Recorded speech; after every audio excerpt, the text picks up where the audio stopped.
Miércoles 28 de octubre, 4 de la tarde.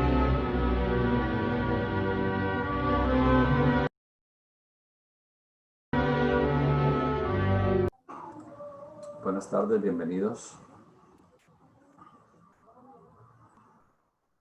Estamos estudiando previamente algo acerca de la evolución de los logos, de los sistemas de mundos, de los planetas, y hablamos de la evolución humana, cómo fue ayudada y dirigida desde hace unos 18 millones de años hasta hace 1 millón de años por egos, espíritus, venidos de la evolución de Mercurio y de Venus, seres que se habían rezagado en la evolución de sus congéneres. Repetimos, el cuerpo más denso que en este momento tienen en Venus es cuerpo de deseos, ya no tienen cuerpo vital ni físico. El cuerpo más denso que tiene Mercurio es el cuerpo mental, ya no tiene ni cuerpo físico, ni vital, ni de deseos. Pero ellos, habiendo recorrido un esquema evolutivo análogo al nuestro hace miles de millones de años, pudieron encarnar como hijos de los humanos prehistóricos, mejorar el arquetipo para que se desarrollara el cerebro, la zona frontal del cerebro, y se convirtieron ellos entonces en los instructores de la humanidad durante esos largos 17 millones de años, enseñándole a la humanidad astronomía, agricultura, arquitectura, matemáticas, geometría, todas las ciencias que hoy en día están tan avanzadas. Por supuesto, estos seres fueron los que entregaron todas esas bases de conocimiento.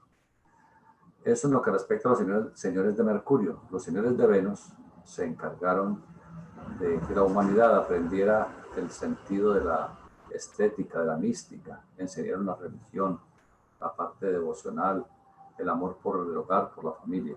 Vamos a continuar entonces nuestro estudio a ese respecto.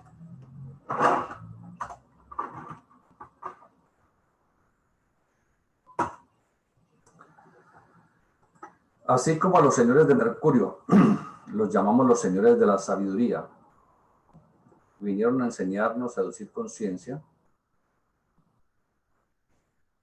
aquellos venidos de la evolución de Venus, llamados los señores de Venus o señores del amor, vinieron a enseñarnos a cultivar el amor, la bondad, el altruismo, el servicio, el amor filial. Ellos actuaron como sacerdotes. Y los de la evolución de Mercurio fueron los reyes y los guías de la humanidad. Los señores de Venus le enseñaron a la humanidad a orarle a la divinidad, a ir a templos.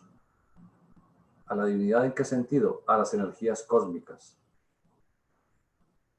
a la vida divina, a que aprendiéramos que en nosotros, por reflexión y por esencia, la vida divina se manifiesta.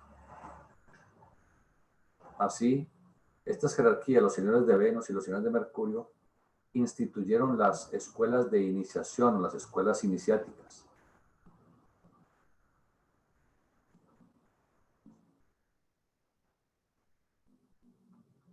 En esas escuelas iniciáticas se le enseñaban a los precursores de la humanidad, a los más adelantados, de una forma pictórica, sumergidos en una especie de trances voluntarios, cómo había sido la evolución pasada del cosmos. En esos grandes periodos de evolución, que de pronto algún día estudiaremos, que se llaman los periodos de Saturno, periodo solar, periodo lunar y el actual periodo terrestre.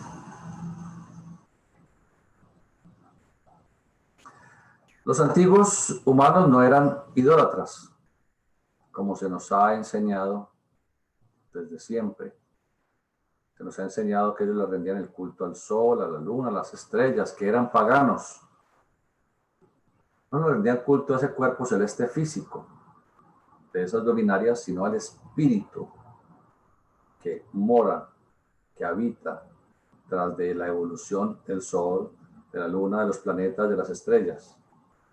A eso era lo que ellos le rendían culto, a la energía espiritual, no al globo físico en sí. Un momento, por favor.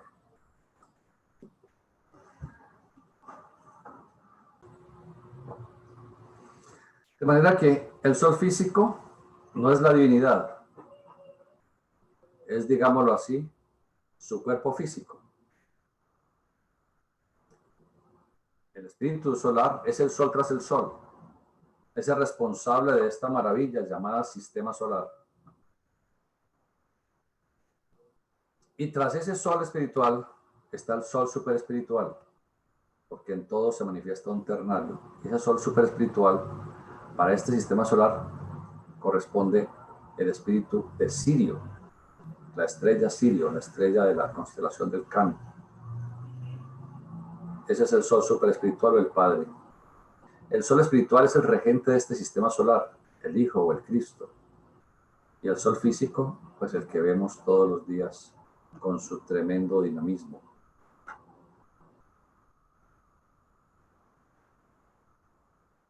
Ese ternario, el sol superespiritual o Padre, sol espiritual o Hijo, Cristo y sol espiritual, es el fuego creativo del Espíritu Santo, que es el que mantiene la actividad portentosa de este sistema solar.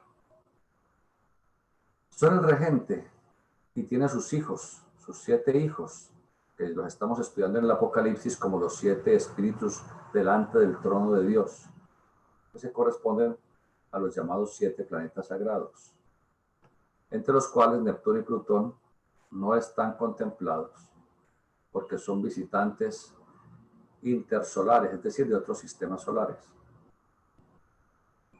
Esto no lo sabían los científicos, los astrónomos, sino hasta hace quizás este año.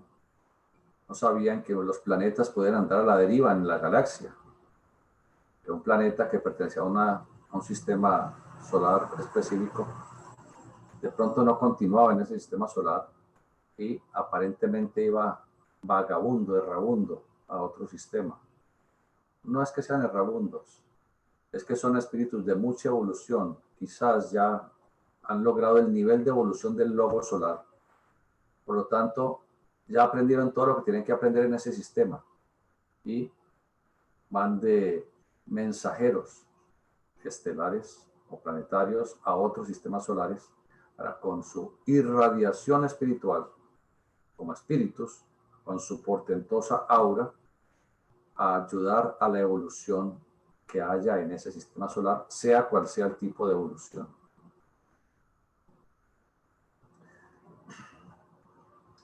Esos espíritus planetarios, hablando del sistema solar, forma parte de la esencia divina del hacedor de nuestro sistema solar, llamado por la religión Dios, a quien el esoterismo llama el Logos. Dios se manifiesta como unidad en sí mismo, pero es a su vez el padre madre de ese sistema de mundos. Y es a su vez, es decir, primero es como una unidad, se manifiesta como un binario y se manifiesta como un ternario. Como unidad es la conciencia suprema. Como binario es ese divino andrógino espiritual que hace posible la existencia y manifestación de un sistema de mundos. Y como ternario son los 3 aspectos de él mismo, Padre, Hijo y Espíritu Santo, los cuales debe reflejar en toda su creación.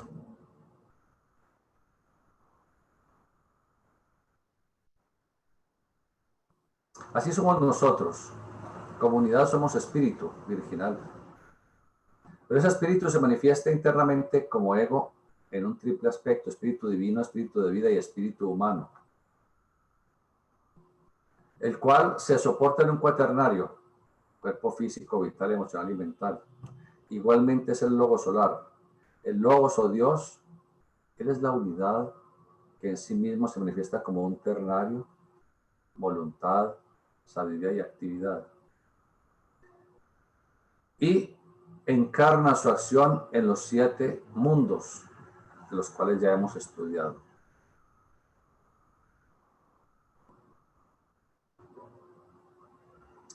Esa energía divina actúa en nosotros en los llamados 7 resonadores magnéticos o chakras, o 7 rosas de los Rosacruces relacionados con las 7 glándulas endógenas, por supuesto. No podemos decir que estamos separados, sino que somos una unidad. Estamos unidos con la esencia divina, estamos inmersos en Dios, no estamos fuera de Dios. Los señores de Venus vinieron a enseñarnos el camino del amor, de la bondad, del arte, de la evolución a través del cultivo de la estética y de la mística. Y ellos desarrollaron o instituyeron en el planeta el sacerdocio. Los señores de la sabiduría, por supuesto, los señores de Mercurio, ya les he dicho, vinieron a enseñarnos ciencia y nos enseñaron el poder del liderazgo. Estas son las dos grandes corrientes evolutivas. Por un lado, la de los líderes, los trabajadores del mundo. Por otro lado, la de los místicos. Esos son los dos grandes caminos que nos vinieron a enseñar estas humanidades superiores a nosotros, señores de Venus y de Mercurio. Eso dio origen en el pasado a dos poderosas corrientes esotéricas. Los señores de Mercurio instituyeron la masonería. Desafortunadamente no la masonería actual, porque perdieron la esencia, el contenido de esa sabiduría ancestral. Hoy en día son una serie de símbolos que como letra muerta mantienen en sus logias. Los señores de la sabiduría o de Mercurio instituyeron la masonería. Y los señores de Venus, en el campo místico, instituyeron el rosacrucismo. Dos grandes corrientes que han sobrevivido desde entonces. De la masonería surgieron a lo largo de los tiempos todos los líderes, gobernantes, la clase dominante, política. Y del rosacrucismo surgieron a través de los tiempos todas las religiones en el planeta, que desafortunadamente se convirtieron en dogmas, en creencias pasivas, habiendo perdido el espíritu vivificante, que es lo que debía haber mantenido. La masonería es la herencia de los señores de Mercurio en sus enseñanzas, y el rosacrucismo es la esencia de los señores de Venus en sus enseñanzas. Al llegar a esta etapa de la evolución, se ha logrado un amalgamamiento de esas corrientes para cultivar simultáneamente conciencia y amor. Porque los señores de la sabiduría lo que trataron es que desarrolláramos conciencia, y los señores de Venus que desarrolláramos la sensibilidad. Y la conciencia es el atributo del Espíritu Divino, o Padre en nosotros, Dios Padre en nosotros. Y la sensibilidad es el atributo de Dios Hijo en nosotros, Espíritu de vida. Entonces, conciencia y amor. Esas son las dos columnas del templo de todas las escuelas esotéricas, de todas las escuelas iniciáticas. Hablábamos ayer de la palabra caos. Y dijimos que en griego se escribe con H intermedia, chaos. La palabra caos viene del griego chaos. Y hace unos 7000 años en Egipto, para hacer referencia al chaos o al caos, ellos, los egipcios, decían Nuit o Neit, y la llamaban el abismo, la llamaban también la gran profundidad. Es decir, que proveníamos de la gran profundidad, que proveníamos del abismo, de Neit, de Nuit. La llamaban la gran madre padre, de donde procedieron todas las cosas, es decir, de donde surge el universo. La tradición egipcia en el libro de los muertos habla de Nuit, expresándolo así. Nuit, eterna seidad del cielo, que eres el alma primordial, que eres lo que fue y lo que será. Es decir, esa eterna seidad del cielo, el alma del mundo, la vida divina, es una energía y materia preexistentes y existentes por toda la eternidad. Un momento, por favor.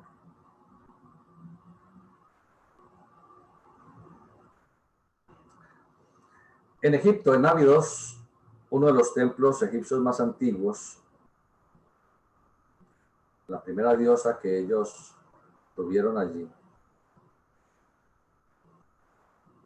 Derivó del conocimiento que legaron los señores de Mercurio y de Venus, y esa diosa de Abidos en Egipto era Nuit. En todos los templos egipcios, Nuit era pintada en los techos de los templos, como una mujer de cúbito prono, es decir, acostada boca abajo, la cual contenía todo el templo. Por un lado sus brazos, luego su cuerpo, tachonado de estrellas, y luego sus pies.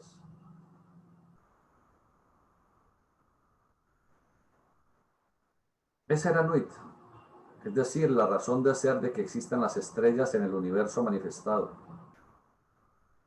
Las estrellas son las que constituyen las galaxias, y las galaxias están implícitas en el universo, en el espacio-tiempo. Esa materia primordial de la cual surge el universo, ese es el caos primordial o el chaos primordial. Es toda la materia y la energía y la conciencia existente desde el principio de los tiempos. Ese caos se convierte en cosmos, es decir, el universo manifestado.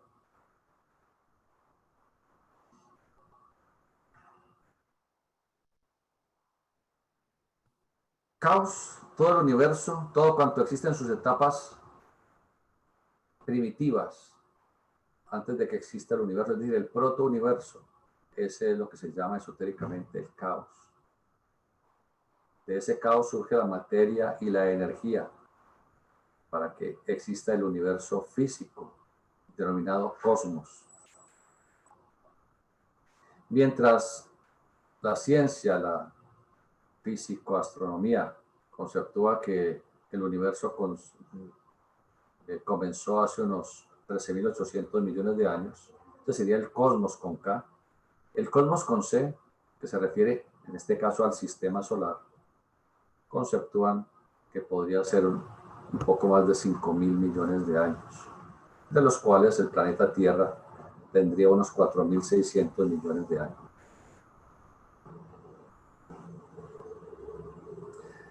Desde el punto de vista esotérico, siempre se habla de materia-energía. No decimos materia y energía, no se separa una cosa de la otra, sino que ambas son coexistentes. Materia-energía, que son los dos polos, según enseña el esoterismo, de la sola cosa única y eterna, Nuit, la Virgen del universo, la Virgen del cosmos, el alma del mundo. O aquello, o lo absoluto, o la deidad. También se le llama a esta energía del cosmos, al alma del mundo, se le llama el movimiento eterno, que es la eterna manifestación de la vida dentro de la forma. Esa vida evoluciona dentro de un periodo de tiempo, luego esa vida abandona la materia y se sumerge en las regiones del espíritu y luego vuelve a la materia forma. Eso sería, desde el punto de vista esotérico, la actividad del universo. El universo sale de su sueño, se manifiesta durante miles y miles de millones de años y luego el universo entra en su propio sueño. Entonces sale del caos, se convierte en cosmos y nuevamente duerme en el caos para después de miles de millones de años surgir, despertar a un nuevo amanecer del universo en una etapa de perfeccionamiento que no tendrá fin.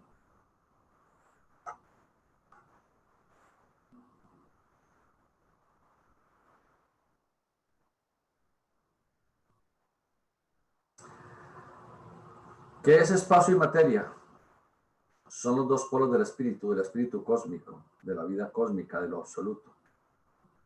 Lo absoluto interpenetra todo. Interpenetra el espacio, interpenetra la materia. Es eterno como el tiempo. Es la vida divina. La materia condensada no es más que espíritu que se ha cristalizado, que se ha densificado. Y la energía es la misma materia que se ha sutilizado, ¿Qué es una porción de uranio para hacer una bomba atómica? Es energía que se ha condensado. ¿Y qué es esa bomba atómica que se libera mediante la energía termonuclear para esa explosión de megatones? Es la materia que se ha sutilizado. De manera que materia y energía son dos aspectos de la misma cosa. ¿Qué somos nosotros? Somos espíritu, materia. No espíritu y materia, no. Es el espíritu interpenetrando la materia. Cuando dejamos nuestro cuerpo al fallecer, seguimos siendo algún tipo de materia interpenetrada por el espíritu, porque tendremos entonces materia astral o tendremos materia mental. La materia astral la abandonaremos en el mundo del deseo tras la segunda muerte y luego tendremos que abandonar también el cuerpo mental posteriormente, antes de prepararnos a un nuevo nacimiento.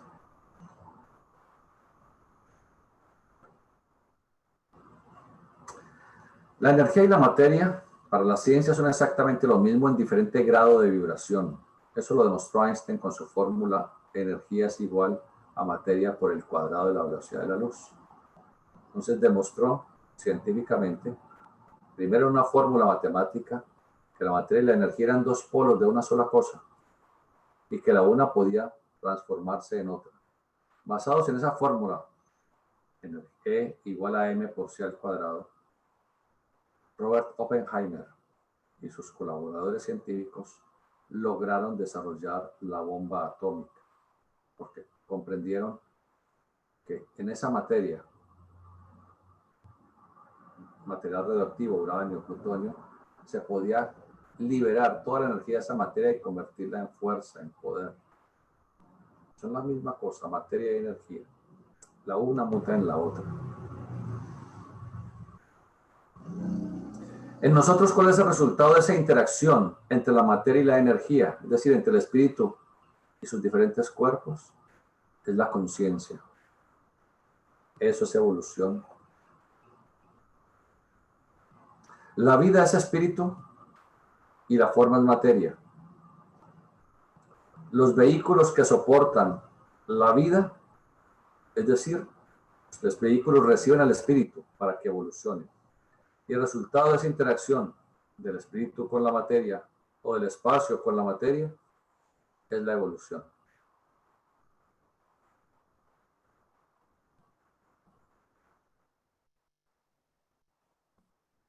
¿Qué es lo que estudian los Rosacruces? La evolución. La evolución de la conciencia, la evolución de la sensibilidad, la evolución de las facultades mentales. Evolución. Por eso los Rosacruces son evolucionistas 100%. No se habla de creación, sino de evolución. Es la eternalidad de la vida manifestándose en la forma y la forma reaccionando a la vida para que evolucione la vida y dé como resultado la conciencia. Pero más que conciencia es senso-conciencia.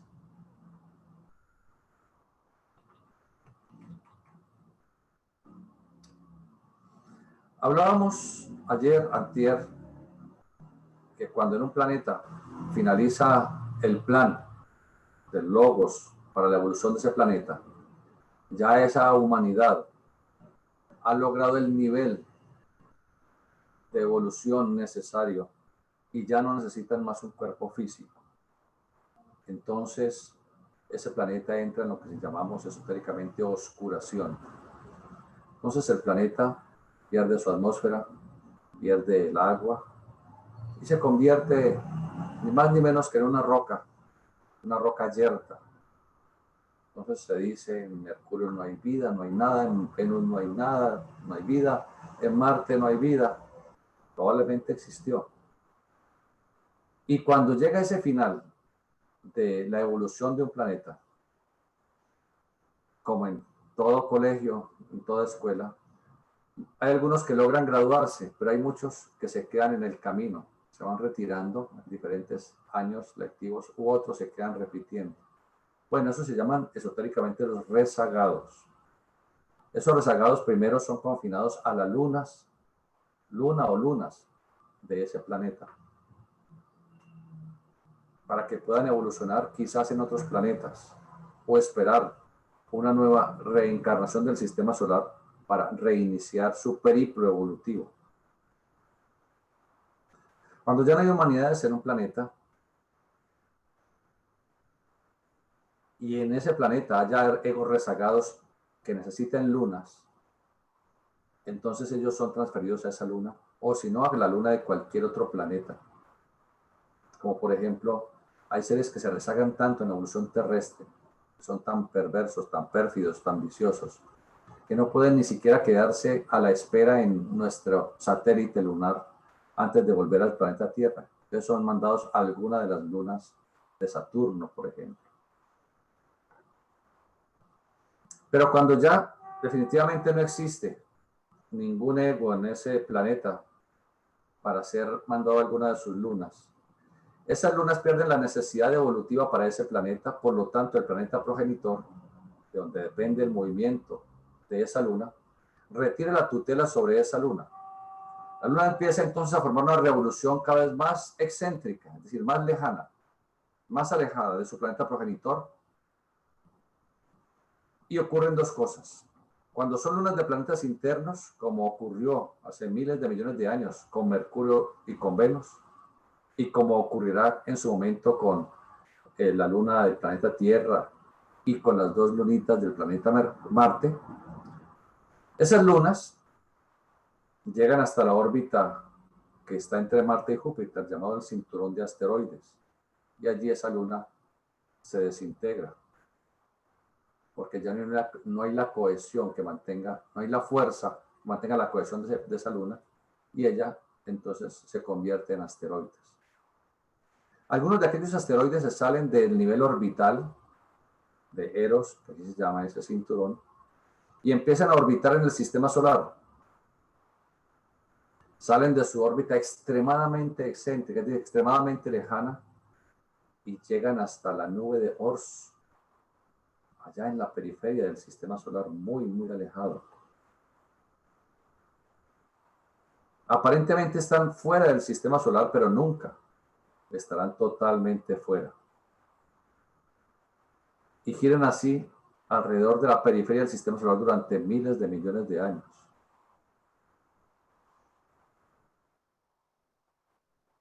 Eso tiene varias razones de ser. Una, porque hay seres tan rezagados, tan extremadamente rezagados, que no pueden estar ya en la parte interna del sistema solar, sino tienen que estar en la periferia del sistema solar. En otros casos se convierten en agentes del logos de la divinidad para provocar cambios en algún planeta. Entonces esos asteroides pueden en algún momento, por voluntad del logos, hacer que en su órbita, siendo impulsados por el campo magnético de Neptuno o de Saturno o de Júpiter, los estimulen a que ese asteroide comience una nueva órbita y penetre algún día, cuando tenga que ser, penetre y choque, por ejemplo, contra el planeta Tierra, provocando que el planeta haya una extinción masiva y que el planeta entre en un estado de oscuración. Todo eso son aspectos del logos de la divinidad. Nada sucede al azar. Por eso los científicos pueden predecir matemáticamente en dónde estaba una luna o un asteroide hace miles de años y a dónde podrá estar dentro de 10 años o dentro de 100 años o dentro de 1.000.000 de años, porque todo eso es matemática, porque Dios, la divinidad, actúa a través de la matemática, actúa a través de la geometría. Las lunas de los planetas externos, Júpiter, Saturno, Urano, cuando ya cumplan su cometido con las humanidades que allí se encuentran evolucionando, no en cuerpo físico, sino como espíritus virginales, en alguno de los vehículos sutiles de los cuales ya hemos hecho referencia, entonces esas lunas serán expulsadas al espacio interplanetario, interestelar. Se nos dice que Júpiter tiene un nivel de evolución muy importante, porque allí la humanidad que se encuentra evolucionando es el nivel de evolución que tendremos el promedio de nosotros los humanos en un próximo periodo de evolución dentro de miles de millones de años llamado periodo de Júpiter. Les hablaba al principio que más adelante habríamos de estudiar los diferentes periodos de evolución, llamados periodo de Saturno, periodo solar, periodo lunar, periodo terrestre, que son los que hemos evolucionado hasta ahora, pero tendremos para un futuro en miles de millones de años en este sistema solar los periodos de evolución llamados de Júpiter, de Venus y de Vulcano.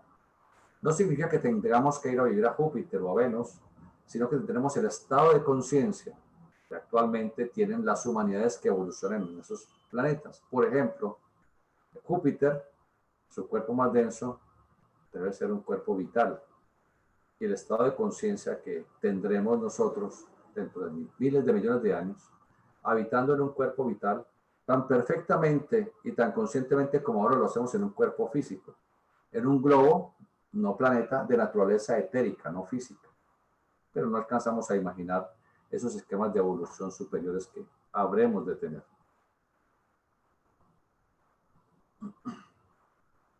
En las lunas de Júpiter se encuentran diferentes humanidades evolucionando, tratando de ponerse al nivel de evolución de la humanidad que está en ese globo gaseoso de Júpiter. Recuerden, no estamos hablando de personas físicas. La presión atmosférica que hay dentro de Júpiter es de unas 700 veces la presión atmosférica que soportamos en la Tierra. Es decir, allá cualquier cosa sería aplastada hasta lo máximo. De manera que allá no estamos hablando de vida física. Evolucionan en sus cuerpos más sutiles.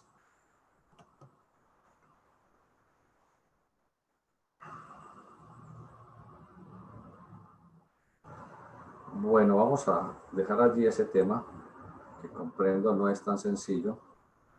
Y continuemos estudiando entonces la revelación de San Juan o el Apocalipsis.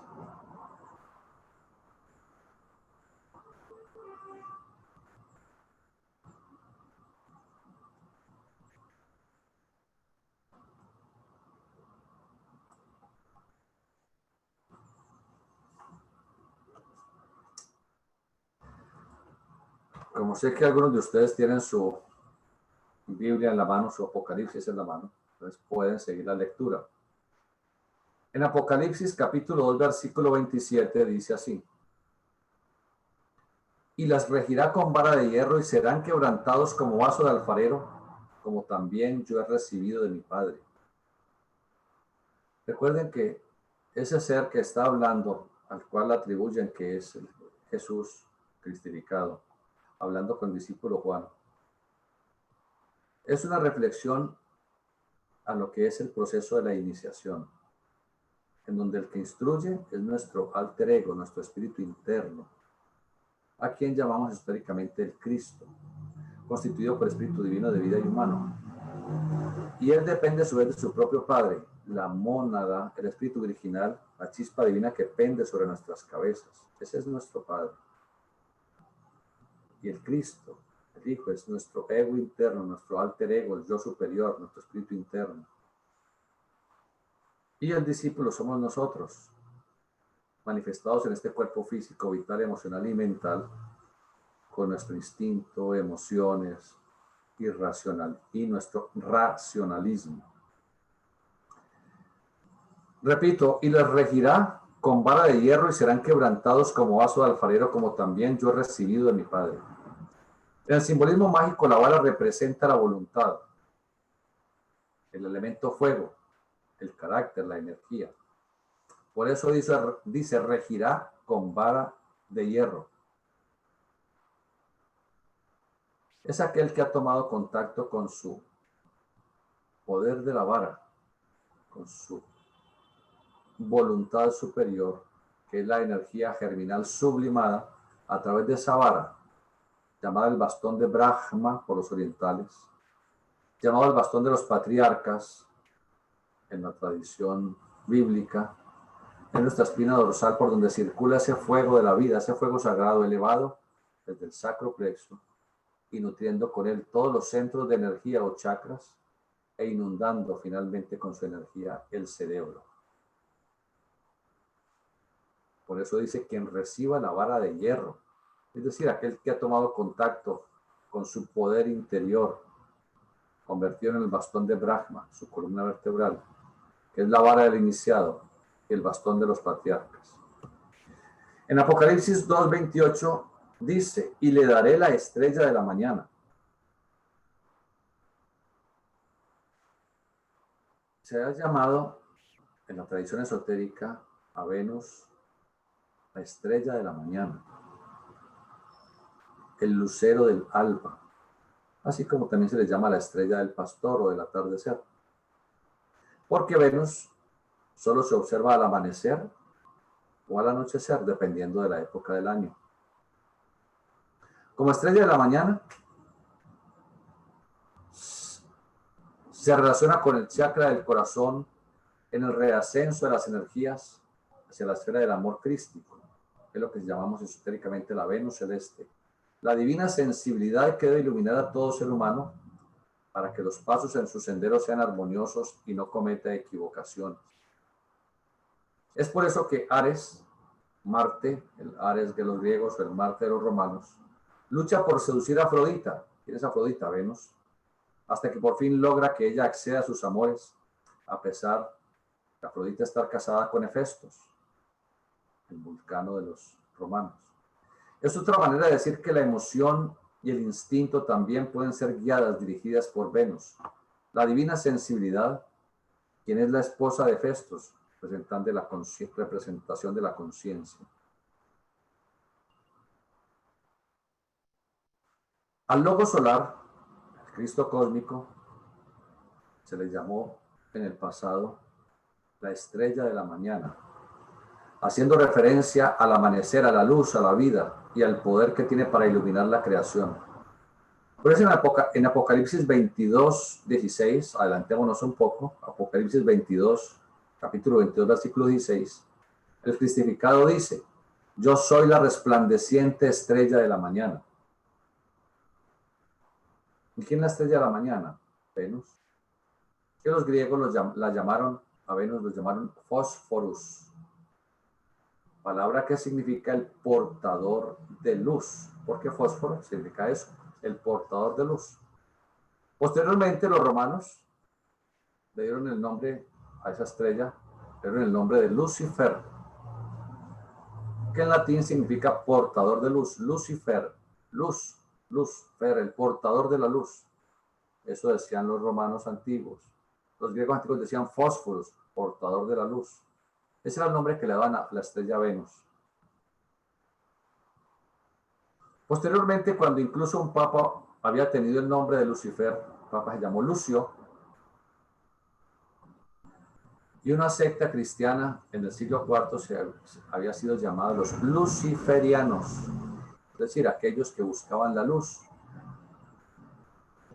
Pero de pronto, a la iglesia se le ocurrió decir que Lucifer era Satanás,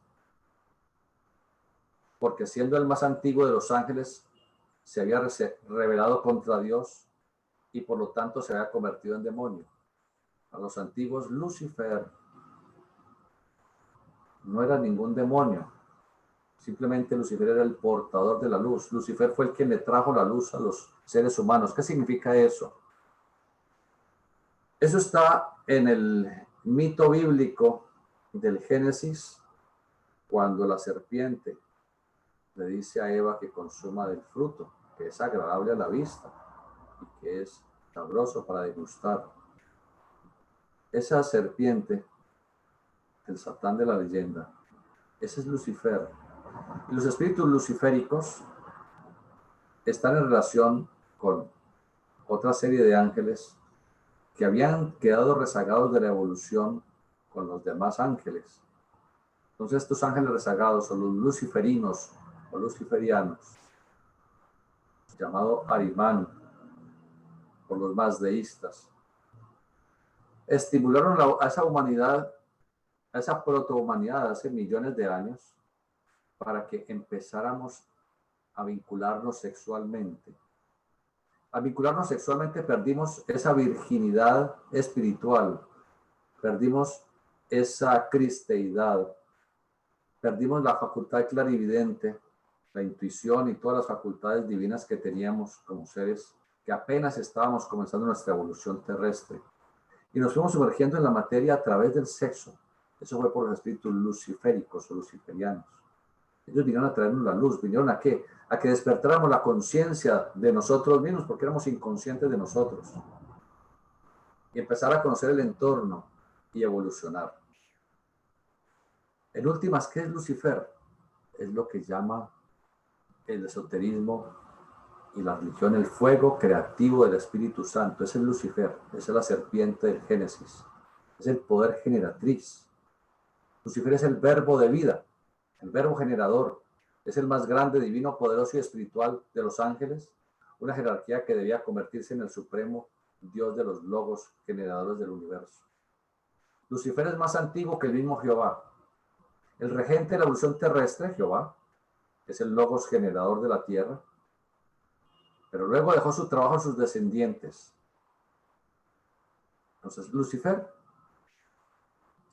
es el regente espiritual del universo, es el fuego creativo de la divinidad. Y ese Lucifer le entrega ese fuego a todos los logos. ¿Quiénes son los logos? Los que forman cada uno de los sistemas solares. Y esos cientos de miles de millones de sistemas solares constituyen una galaxia. Y los cientos de miles de millones de galaxias constituyen algo de lo que contiene el universo. De manera que Lucifer no es una entidad demoníaca, no es una entidad perversa, es el poder generatriz que ha sido dado como un regalo por Dios, por la divinidad, para que podamos engendrar, tener nuestros hijos. Y cuando no se va a engendrar, utilizar esa energía, elevándola por ese caduceo de Mercurio, espina dorsal, bastón de Brahma, bastón de los patriarcas, vara del mago de los magos, para convertirnos en seres divinizados y algún día en dioses, es decir, en logos, creadores de sistemas solares, de sistemas de mundos, que ese es nuestro destino. De manera que hablar de Lucifer, la estrella de la mañana, no es hablar de un aspecto negativo y perverso, sino de un aspecto divino y espiritual.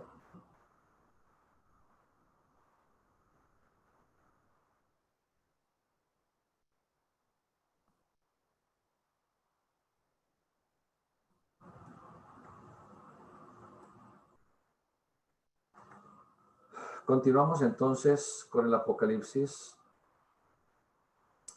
¿Qué es el Apocalipsis? La revelación de San Juan. Nosotros estamos develándolo. El Apocalipsis como obra es la revelación. ¿Qué es revelar? Es velar dos veces. Es colocar un doble velo para que los no iniciados no puedan penetrar en sus profundos misterios. Aquí estamos es develando el Apocalipsis de San Juan, que es el camino de regreso a la luz de las luces, al logos, logrando la conciencia egoica. En Apocalipsis capítulo 3 versículo 1 expresa: escribe al ángel de la iglesia en Sardis, el que tiene los 7 espíritus de Dios y las 7 estrellas, dice esto.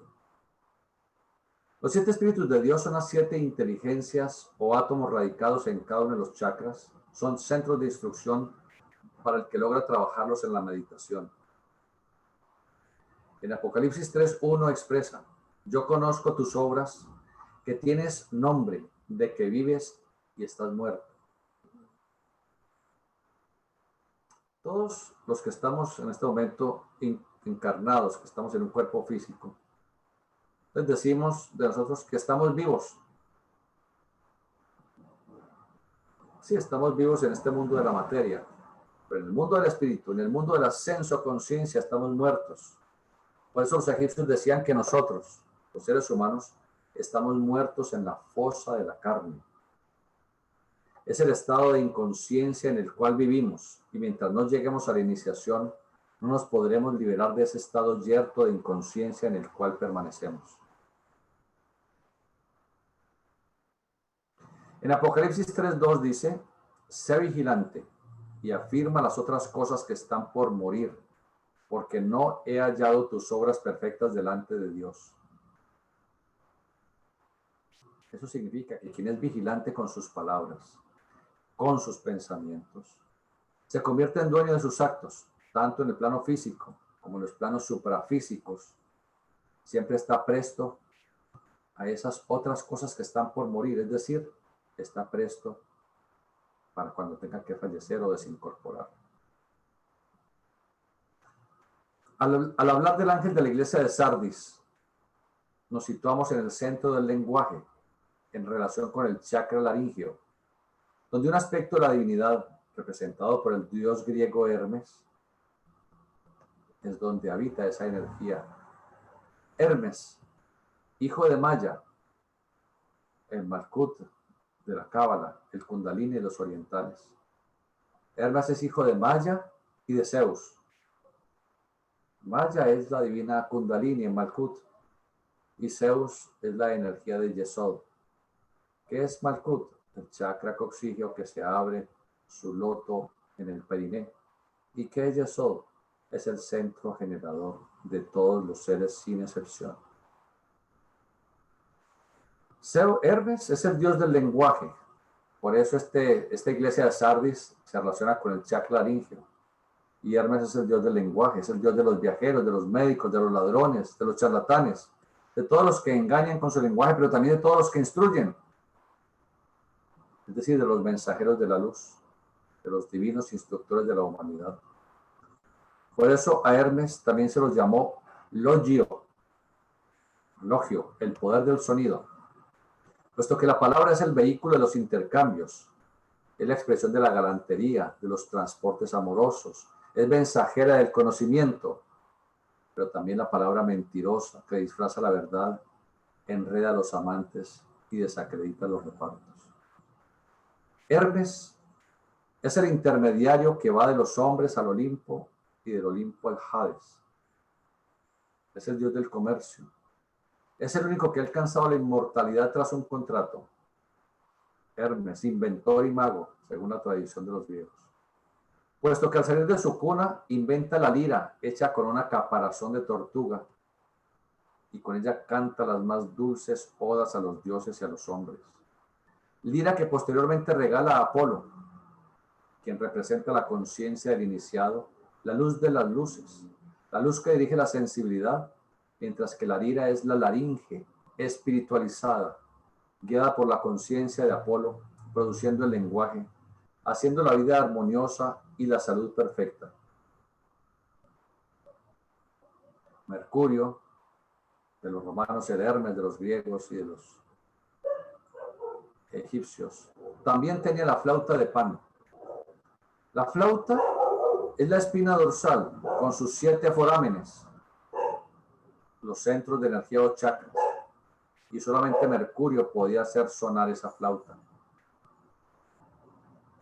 Únicamente el sonido convertido en lenguaje puede hacer sonar la melodía del desplazamiento de la energía llamada Kundalini por los orientales, llamada Speirema en el Apocalipsis o el Paracleto. Mercurio tenía el sombrero y las sandalias con alas. Las alas de las sandalias simbolizan el poder de la imaginación creadora que puede guiar los pasos del ser humano por los senderos del mundo espiritual, mientras que las alas del sombrero representan la sensibilidad unida a la inteligencia. Entonces tenemos imaginación y sensibilidad guiando la inteligencia, impregnan la luz astral con nuestros pensamientos, dirigen el lenguaje para el bien guiándonos por el sendero del progreso. Las sandalias como símbolo de Yesod representan dónde actúa el fuego creador de la vida. Solamente la imaginación unida a la estética puede dirigir esa energía tan difícil de gobernar, la energía generadora. Solo la imaginación unida a la estética pueden dirigir esa energía generadora. De resto, si es el instinto y la lujuria, esa energía nos esclaviza y nos hunde en los más terribles abismos.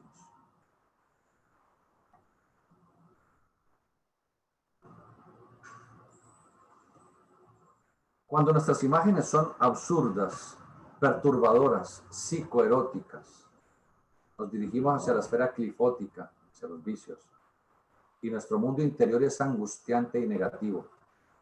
Cuando la imaginación nos guía por el sendero espiritual, somos salvos, pues estamos en el mundo de la divinidad. Todo depende de las imágenes que cultivamos en el diario vivir. Si estuviéramos atentos a todas las imágenes que liberamos constantemente, podríamos ser dueños de nuestro destino y de nuestra evolución. Porque la imaginación es un poder ingente. Es la capacidad que el promedio de la humanidad deberá haber logrado al finalizar esta quinta raza raíz dentro de cientos de miles de años. Quien mantiene imágenes de pobreza marchará hacia la pobreza. Quien mantiene imágenes de pesimismo, de tristeza, de desgracia, marchará en ese sentido. Si se mantienen imágenes de felicidad, de progreso, de espiritualización, de sabiduría, de perfeccionamiento progresivo, se marchará en esa dirección. Porque la imaginación es un poder que pone en actividad el fuego creativo del Espíritu Santo y nos ha sido entregado para hacer de nuestro destino lo que queramos. En toda actividad interna encontramos una dualidad, un aspecto mundano y otro divino sintetizados en el caduceo de Mercurio. El llamado caduceo no era de Mercurio, sino de Apolo, quien se lo entregó a Hermes, su hermano. Con el caduceo Hermes podía devolver la salud, dar la felicidad y convertir todo lo que tocara, si él así lo quería, en oro. El caduceo de Mercurio es el bastón de los patriarcas. Es el verbo Génesis, la energía de Zeus, la energía de Yesod espiritualizada. Es la actividad de la energía de la vida a lo largo de la espina dorsal o del Merudanda, como dicen los sabios orientales. Voy a tratar de mostrarles el gráfico correspondiente para que ustedes lo puedan analizar. Todos conocemos el caduceo de Mercurio, por supuesto, pero para que podamos analizarlo.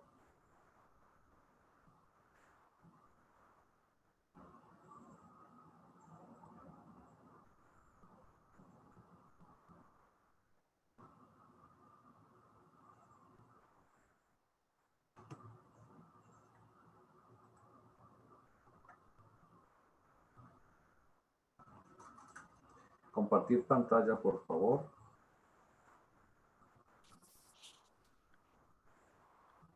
Listo. Gracias. Entonces allí podemos ver el llamado caduceo de Mercurio. Las alas de la imaginación creadora. Ese vórtice superior encarnando la conciencia. Alrededor de ese eje vertical, que corresponde a la espina dorsal, están enlazadas dos serpientes, una blanca y una negra, encarnando los polos irradiante y absorbente de esa energía, el aur de los alquimistas, de los místicos, el fuego creativo del Espíritu Santo, la luz astral coagulada o condensada en nuestra naturaleza interna. Los orientales llaman a este caduceo, lo llaman Merudanda, o el bastón de los patriarcas, los occidentales, o también llamado el bastón de Brahma, el creador. En la mitología griega hablaban de Esculapio, Asclepios, el dios de la salud. Él tenía como signo el caduceo con dos serpientes enrolladas en él. Este es el símbolo que aún conserva la medicina, símbolo de los médicos y de la medicina. Las serpientes representan los polos positivo y negativo de la luz astral. Que la luz astral es la vida cósmica. Esa luz astral es la que nos constantemente nos estimula en un sentido o en otro. Se llama desde el punto de vista de la alquimia el polo positivo Od, el polo negativo Od, porque en todo existen dos polaridades. Cuando hablamos de negativo no nos referimos a algo perverso, sino que estamos hablando de polaridad, una polaridad irradiante o positiva, Od, y una polaridad absorbente, receptiva, Od. El caduceo representa la androginidad o armonía de esa misma energía. Ese Od se relacionan también con lo que ustedes ya conocen, que hemos hablado, aquellas energías que están al lado y lado de la espina dorsal, Ida y Pingala, siendo el canal central Sushumna. Esta es otra manera de ver este llamado caduceo. El caduceo muestra el misterio del ternario. La serpiente se nos puede es irradiante y absorbente de esa energía prodigiosa, energías que se convierten en imaginación y en sensibilidad, mientras que el punto medianero entre ellos, el caduceo en sí mismo, el bastón, es la voluntad, conciencia del Padre. El caduceo nos revela el misterio del trabajo interno. La serpiente llamada negra, no en el sentido de destrucción, sino grifótico, es la serpiente genesíaca, utilizada de una manera negativa. Es decir, cuando se abusa de la energía genésica, energía sexual, decimos que es la serpiente negra. Son las energías del alma del mundo, las energías cósmicas, las energías divinas, que penetrando por la esfera de Binah, nuestro chakra frontal, la iglesia apocalíptica de Filadelfia, descienden por el sistema nervioso autónomo hasta eclosionar en la esfera generadora de Yesod, convirtiéndose en sustancia viva para los fines de la generación o de la degeneración. He allí el árbol de la vida. He allí las energías que el Logos nos entrega para hacer posible la encarnación. La serpiente de luz, la serpiente que se yergue hasta alcanzar el infinito, es el trabajo de sublimación de esa fuerza a través del árbol del conocimiento. Es la energía que deriva por el sistema nervioso cerebroespinal hasta convertirse en el globo alado, es decir, en el proceso de la iniciación. Meditando en los símbolos podemos obtener toda la sabiduría que necesitamos para nuestro trabajo interior. Los instructores trataron por todos los medios de enseñarle a la humanidad estos profundos misterios y para ello utilizaron los símbolos. Estudiemos los símbolos, meditemos en ellos, que ellos nos iluminarán. Luz astral, es decir, las energías cósmicas, tienen dos polaridades. Una llamada OV, polaridad absorbente. La otra llamada OD, polaridad irradiante. Y la armonía entre ellas, AUR, que es el aspecto andrógino de la luz astral, del magnetismo universal. AUR es el mediador entre la serpiente negra, OV, el lenguaje utilizado de manera perversa, y la energía genésica utilizada de manera perversa. Y OD es el movimiento del magnetismo y el uso correcto de la energía genésica y del lenguaje espiritual y espiritualizante. El movimiento del magnetismo se logra cuando la imaginación, recuerden que estamos hablando del chakra laringio, Sardis, la iglesia de Sardis, por eso hablamos del lenguaje, el verbo divino. ¿Y el verbo divino de dónde proviene? Hablamos en nuestras primeras lecciones del verbo de vida, la energía generadora. El movimiento del magnetismo se logra cuando la imaginación y la sensibilidad dirigen la energía del logos germinal en el sendero del perfeccionamiento y del bien. OV, la serpiente negra, es la luz astral que se ha desviado por los terrenos de Clifot, los vicios, el instinto, la lujuria, las pasiones. De allí, de ese Clifot, se deriva todo el poder negativo que el ser humano puede concebir en algún momento de su evolución. Son las energías que se desequilibran al comenzar cada una de las emanaciones sefiróticas o actividad del cosmos en los diferentes mundos hasta llegar al acortezamiento definitivo en la materia densa en Malkut. Recuerda, emanaciones sefiróticas, ya lo estudiamos, la energía que viene de Kether, Kokmah, Binah, sea hasta llegar a Malkut, el mundo físico. Esos aspectos clifóticos, perversos, son la maldad, el negativismo, la depresión, la ira, la envidia, los celos, el odio. Todos en un grado mayor o menor. Hemos alimentado y seguimos alimentando a la serpiente negra del cosmos, no solamente con nuestros pensamientos y actos, sino también con nuestras palabras, porque somos los hijos de nuestro destino, de nuestras acciones, de nuestros actos y especialmente de nuestro lenguaje. La enfermedad y el sufrimiento son el resultado de nuestros pecados, es decir, de nuestros errores. Tenemos que comprender la santidad y espiritualidad del lenguaje, od, cultivándolo en el tiempo, porque si no es veraz, armonioso y espiritual, nuestro cuerpo se enfermará, porque el lenguaje tiene tanto el poder de sanar como el de matar. El lenguaje espiritual llega al alma y da felicidad a quienes nos rodean, pero cuando es utilizado de una manera negativa, les quita la armonía a los demás, es decir, les quita la felicidad.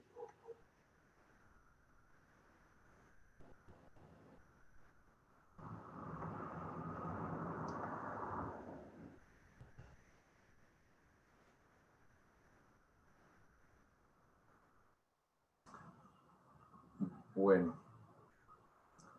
entonces debemos dejar allí. Les agradezco su atención, su paciencia, su persistencia, su perseverancia en este sendero de luz maravilloso que los iniciados Rosacruces nos han trazado desde el principio de los tiempos y que nos seguirán trazando para nuestro progreso, y nuestra evolución.